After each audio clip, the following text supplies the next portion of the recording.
రాజకీయం అనేది నేను ముందు నుంచి ఎన్నుకున్న ప్రక్రియ. ఇది మీకు రాజకీయం చేత కాదు అని నేను అన్నట్లే ప్రజలు అంటున్నారు. అది ఏ విధంగా అంటే, నేను 3 ప్రశ్నలు అడుగుతా, దానికి సమాధానం చెప్పగలుగుతారా? చెప్పండి. మీకు భూ కబ్జాలు చేయరాదు, నిజమా కాదా? అలా కాదు, నేను అడిగిన దానికి చెప్పండి. మీరు భూ కబ్జాలు చేశారా? చేయను. రౌడిజం వచ్చా? రాదు. సెటిల్మెంట్స్ వచ్చా? రాదు.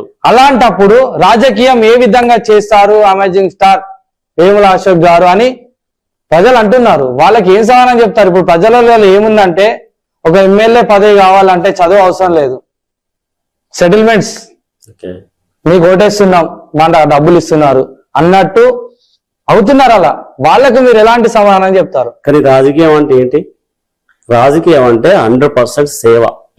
ఇప్పుడు ఎవరు చేస్తున్నారు సేవ? మీరు చెప్పండి. కొంతమంది ముఖ్య నేతల పేరు చెప్పండి. వాళ్ళు ఎవరో చేయకపోతే నాకెందుకండి? నేను 100% సేవ చేయడానికి వచ్చాను.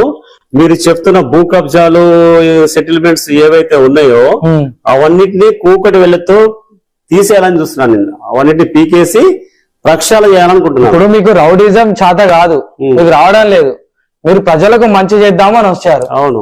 మిమ్మల్ని బెదిరిస్తే భయపడి వెళ్ళిపోరా? అప్పుడు మీరు ఏం చెప్తారు? చూడండి, నేను భయపడేవాడిని అయితే రాజకీయాలకు రాను. నువ్వు ముందే చెప్తున్నావు, ఇక్కడ రాజకీయాలు అంటేనే కబ్జా, సెటిల్మెంట్ చేయడం, గూండాయిజం చేయడం, ఇవన్నీ. అట్లాంటి వ్యవస్థను రూపుమాపడం కోసమే నేను వచ్చాను. బెదిరించినప్పుడు ఏం చేస్తారు? నన్ను బెదిరించేంత దమ్ము ఎవరికి లేదు, అది జరగదు. ఇంకొక విషయం, మీరు ఇప్పుడు ఎమ్మెల్యే గెలిస్తే ఇంపార్టెంట్ విషయం, మీకు నచ్చి